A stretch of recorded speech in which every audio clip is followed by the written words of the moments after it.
नमस्कार students. Arithmetic progression के कुछ क्वेश्चन पर हम लोग डिस्कस करेंगे और ये क्वेश्चन एमसीक्यू होगा। एक सवाल कई स्टूडेंट्स के मन में आता है कि एमसीक्यू को सॉल्व कैसे किया जाए। ये सवाल कि how to solve MCQ fastly, हम कैसे एमसीक्यू के क्वेश्चन को इजीली तेज़ी से सॉल्व करें। इसका कोई ऐसा टेक्निक नहीं है कि आप एमसीक्यू के क्वेश्चन को तेज़ी से बगैर पढ़े सॉल्व कर लेंगे। पढ़ना तो होगा ही आपको। अगर आप पढ़ते हैं, मेहनत करते हैं तो तेज़ी भी होगी और एक्यूरेसी भी होगी। ऐसे कुछ पॉइंट्स हैं जहाँ पर कि अगर आप इन बातों को ध्यान में रखें तो एमसीक्यू को इजी वे में सॉल्व किया जा सकता है। हम लोग इस पर भी डिस्कस करेंगे। देखिए ध्यान से और मेरी बात को सुनिए। और एक रिक्वेस्ट है, वीडियो को लाइक ज़रूर कर दें प्लीज़ और सब्सक्राइब ज़रूर कर लें। ओके, तो चलते हैं क्वेश्चन नंबर 1 में। ये क्वेश्चन नंबर 1 है, if the 17th term of an AP exceeds its 10th term by 7 then what will be the common difference. इसका टेक्निक क्या है इसको देखें। अगर आप इसको लिखते हैं, let the first term be a and the common difference be d, then the 17th term is equal to a plus 17 minus 1 into d, तो इसमें आपका समय बर्बाद होता है। सभी जानते हैं कि फर्स्ट टर्म ए है, कॉमन डिफरेंस डी है, तो हम डायरेक्ट इक्वेशन ही लेके चलते हैं, तो इससे आपका समय बचता है। देखिए इसको कैसे हम लोग सॉल्व करते हैं। 17th term of an AP exceeds its 10th term by 7, इसका मतलब 17th टर्म 10th टर्म से 7 ज़्यादा है। तो हम लोग लिखेंगे इसके सॉल्यूशन को, इधर हम लोग देखते हैं। 17th टर्म हो जाएगा a plus 16d, a plus 16d is equal to 10th term हो जाएगा a plus 9d। 17th term 10th term से 7 ज़्यादा है तो हम इसमें 7 ऐड कर देते हैं। ये हमारा इक्वेशन है, एक ही लाइन में क्लियर हो गया। ये a और a को कैंसिल कर देते हैं तो 16d माइनस 9d, 16 में 9 आप डायरेक्ट माइनस करके लिख सकते हैं। 9 7d is equal to 7, therefore d is equal to 1। हमको यही निकालना था कि उसका कॉमन डिफरेंस कितना होगा। सॉल्यूशन सिर्फ 2 लाइन में हुआ। लेकिन अगर ये क्वेश्चन 3 मार्क्स का है तो आप इसको लिखेंगे, let the first term be a, common difference be d, therefore by general formula T17 is equal to a plus 17 minus 1 into d. तो इससे समय जाया होता है और अगर एमसीक्यू है तो आप डायरेक्ट यूज कर सकते हैं। क्वेश्चन नंबर 2 को देखते हैं। एमसीक्यू के कुछ क्वेश्चंस को तो सॉल्व करना ही पड़ता है। ये थोड़ा सा लेंदी हो सकता है क्योंकि आप इसको बहुत ज़्यादा शॉर्ट नहीं कर सकते हैं। इसी में ये एग्जाम्पल क्वेश्चन नंबर 2 है। The number of multiples of 4 between 10 and 250 is how many. 10 और 250 के बीच में 4 का मल्टीपल्स कितना होगा। सबसे पहले हम लोग देखेंगे कि इसका फर्स्ट टर्म क्या हो सकता है और इसका लास्ट टर्म क्या हो सकता है। तो फर्स्ट टर्म 10 से बड़ा कौन सा नंबर है जो 4 से डिविजिबल होगा, तो 4 3 12, वो 12 होगा। तो ये जो फर्स्ट नंबर आ जाएगा ये आ जाएगा 12 और फिर 4 का ये मल्टीपल है, तो उसके बाद इसमें हम 4 ऐड करते जाएंगे। तो ये 16 20, लेकिन लास्ट टर्म इसका क्या होगा। लास्ट टर्म फाइंड करना बहुत ज़रूरी है। तो 250 के अंदर आएगा। तो 250 में हम लोग 4 से डिवाइड करते हैं। 4 से जब डिवाइड करते हैं तो 6 4 24, 1 10, 4 2 8 और ये रिमाइंडर 2 बच जाता है। तो ये जो 2 रिमाइंडर बच जाता है ये नहीं बचना चाहिए। 250 में 2 को सब्ट्रैक्ट कर देंगे तो 250 माइनस 2 इज इक्वल टू 248। ये हमारा इसका लास्ट टर्म आता है। तो ये 248 इसका लास्ट टर्म है। अब हमको निकालना है कि कितना टर्म्स इसके बीच में है। तो ये लास्ट टर्म हो जाएगा, ये फर्स्ट टर्म हो जाएगा। कॉमन डिफरेंस D 4 है। तो हम लोग लिखेंगे therefore 248 is equal to first term 12 plus n हम मान लेते हैं कि number of terms multiples of 4 between 10 and 250 is n minus 1 into D 4 है। इसको सॉल्व करना पड़ेगा। ये 12 इसमें सब्ट्रैक्ट करेंगे तो 6 और 3 और 2 236। 248 में जब 12 को सब्ट्रैक्ट किए तो 236, इधर बच जाएगा n माइनस 1 इंटू 4। तो ये जो मल्टीप्लाई 4 है हम इसको डिवाइड कर सकते हैं। तो इस तरफ बच जाता है n माइनस 1। यहाँ पर आ जाएगा 5 4 20 and 9 is equal to n minus 1। Therefore n is equal to 50 और ये 1 इधर आके 60। There are 60 terms between 10 and 250 divisible by 4। 4 से डिविजिबल 10 और 250 के बीच में 60 टर्म्स है। शॉर्टकट है। शॉर्टकट भी आप तभी कर सकते हैं अगर क्वेश्चन पर सॉल्यूशन आपके पास कमांडिंग पोजीशन में वो क्वेश्चन नहीं है तो आप उसका शॉर्टकट नहीं कर सकते हैं। एमसीक्यू का यही फंडा है। आप प्रैक्टिस करें तो इजीली एक्यूरेसी के साथ फास्टली आप क्वेश्चन को सॉल्व कर सकते हैं। क्वेश्चन नंबर 3 इसी सिलसिले में आगे के क्रम को जारी रखते हुए देखते हैं। किसी भी पर्टिकुलर टर्म को फ्रॉम द बिगिनिंग निकालें या फ्रॉम द एंड निकालें, इससे कोई अंतर नहीं पड़ता है। हम लोग सेम फार्मूला सेम सूत्र का इस्तेमाल करेंगे और बिगिनिंग से हो या एंड से हो इट डजेंट मैटर।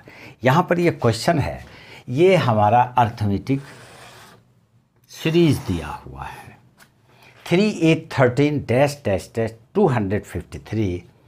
तो हमको फाइंड करना है 20th term. 20th term from the end क्या होगा। अगर फ्रॉम द एंड का आता है तो फर्स्ट टर्म हम लोग लास्ट टर्म को मानेंगे। कॉमन डिफरेंस जो इस साइड से होगा इस साइड से निगेटिव ले लेंगे। बस यही करना है, बाकी क्लियर है। सॉल्यूशन में आते हैं। 20th टर्म निकालना है हमको। 20th टर्म, तो 20th टर्म निकालने के लिए हम लोग लिखेंगे T20 इज इक्वल टू, यहाँ पर फर्स्ट टर्म 3 नहीं लेंगे, यहाँ पर फर्स्ट टर्म हम लोग ये वाला लेंगे। तो लिखते हैं first term 253 plus n minus 1। n यहाँ पर T20 है तो n 20 लेंगे।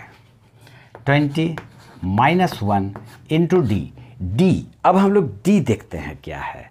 तो अगर इस तरफ से चला जाए तो इसका D आता है 8 माइनस 3 5, ये 5 होगा। तो इसको सीधा याद रखिए कि अगर इस तरफ से चला जाएगा तो इसका कॉमन डिफरेंस -5 होगा। अगर ये 5 प्लस है तो वो माइनस लेंगे। तो हम लोग यहाँ पर D की जगह पे इंटू -5 लिख देते हैं। ये आ गया 253 प्लस और माइनस माइनस ये 19 हो जाएगा into 5 is equal to 253 minus 9 5 45 4 9। अब इसको सब्ट्रैक्ट कर देते हैं। 13 minus 5 8 4 14 minus 9 5 and 1 158 is the 20th term from the end. From the beginning नहीं, फ्रॉम द एंड। और इसका ऑप्शन हमारे पास ये वाला है। तो इस प्रकार से इसमें हम टिक लगा सकते हैं। फिर से मैं बोलता हूँ, कोई टेक्निक नहीं है, एमसीक्यू रहे या लॉन्ग आंसर रहे या शॉर्ट आंसर रहे, टेक्निक हमारे प्रैक्टिस पर डिपेंड करता है। जितने भी टेक्निक्स हैं वो सारे टेक्निक्स हमारे अपने प्रैक्टिस पर डिपेंड करता है। अगर मैं आपसे पूछूं कि 5 × 3 कितना होता है तो आप तुरंत बोलेंगे 5 × 3 15 होता है। लेकिन अगर मैं आपसे पूछूं 200076359 × 5 कितना होगा तो आप नहीं बोल पाएंगे, क्योंकि ये नंबर के लिए आपको मल्टीप्लाई करना ही पड़ेगा। लेकिन फिर भी अगर आप प्रैक्टिस करते हैं तो आपको बहुत सारे नंबर्स, बहुत सारे टेक्निक्स याद हो जाते हैं। नेक्स्ट क्वेश्चन नंबर 4 में चलते हैं। ये question sum of n terms पर बेस्ड है और हम लोगों ने सम ऑफ n टर्म्स पर डिस्कस तो किया नहीं है, तो छोटा सा मैं बाद में आपको इस पर डिस्कस डिटेल में करूँगा। छोटा सा 30 सेकंड में एक शॉर्टकट तरीका बतलाता हूँ, उसको फ़िलहाल याद रखिए। सम ऑफ n टर्म्स को हम लोग Sn से डिनोट करेंगे। Sn मतलब सम ऑफ n टर्म्स, और ये होता है n/2 into 2a plus n-1 into D. ये इसका फॉर्मूला है सम ऑफ n टर्म्स का है, इसका इस्तेमाल हम लोग करेंगे। इसी में एक और फॉर्मूला है जो कि सम ऑफ n टर्म्स हम फाइंड कर सकते हैं, वो होता है n/2 इंटू a प्लस, यहाँ पर l लिख देंगे। l का मतलब लास्ट टर्म से है। अगर लास्ट टर्म दिया हुआ है तो हम उसका इस्तेमाल इस फॉर्मूला पर कर सकते हैं। ठीक है, अब क्वेश्चन में चलते हैं। सम ऑफ फर्स्ट 5, ये कुछ भी हो सकता है, first 5, first 15, first 20, first 100, multiples of 13 is. तो हम लोगों को फाइंड करना है 13 का जितना मल्टीपल्स है तो फर्स्ट 5 मल्टीपल्स का सम कितना होगा। सॉल्यूशन, 13 का मल्टीपल्स है तो ये EP हो जाएगा 13, 26, 39 और इसी तरह से ये चलता चला जाएगा। चूँकि टर्म्स हमको 5 दिया हुआ है तो n का वैल्यू 5 पता है, फर्स्ट टर्म पता है, कॉमन डिफरेंस पता है। हम इस फार्मूला का इस्तेमाल करके इसका वैल्यू फाइंड कर सकते हैं। यहाँ पर हम लोग इसका यूज करेंगे। लास्ट टर्म तो पता है नहीं, अगर लास्ट टर्म पता रहता तो ये यूज कर सकते थे। तो अब हम लोग चलते हैं S5, यहाँ पर 5 लिख देंगे क्योंकि सम ऑफ फर्स्ट 5 टर्म्स है, is equal to 5/2 n/2। n यहाँ पर 5 है तो 5/2 लिखेंगे इंटू 2a, 2 इंटू 13, a हमारा 13 है, प्लस n-1, n-1 और n हमारा 5 है तो 5-1 इंटू d। d के जगह पे हम लोग 13 ही लिखेंगे क्योंकि मल्टीपल्स ऑफ 13 है तो कॉमन डिफरेंस 13 ही होगा, तो हम लोग ये 13 लिख देते हैं। अब ये आ जाता है 5/2 इंटू 26 प्लस ये 4 हो जाएगा इंटू 13। फिर इसको सॉल्व करेंगे, 5/2 इंटू 26 प्लस 52। फिर इसको लिखेंगे 5/2 इंटू 268 527। इसको कैंसिल कर सकते हैं, 3 और 9 39। 5 इंटू 39 इज इक्वल टू 9 5 45 4 5 3 15 4 19 195 उसका सम होगा। ऑप्शन में है क्या? 195 नहीं है, तो ये ऑप्शन नंबर नन हो जाएगा। किसी भी क्वेश्चन को सॉल्व करने का जो टेक्निक है, मैंने आपसे बताया था कि हम लोग इस पर डिस्कस करेंगे, हाउ टू टैकल MCQ। कैसे हम MCQ को टैकल करें, जिससे कि 100% मार्क्स हम पा सकते हैं। इसके लिए आप प्रैक्टिस कीजिए। प्रैक्टिस करने से अधिकांश क्वेश्चंस का सॉल्यूशन आपके ज़बान पर आ जाएगा, और जब आप उसको देखेंगे तो उसको देखते ही उसके सॉल्यूशन को टिक लगा देंगे। No need to solve the question. Clear? आज इतना सा ही। उम्मीद है ये वीडियो ज़रूर पसंद आया होगा आपको, और फिर एक बार रिक्वेस्ट, लाइक ज़रूर करें, सब्सक्राइब कर लें। ठीक है? जय हिंद, जय भारत।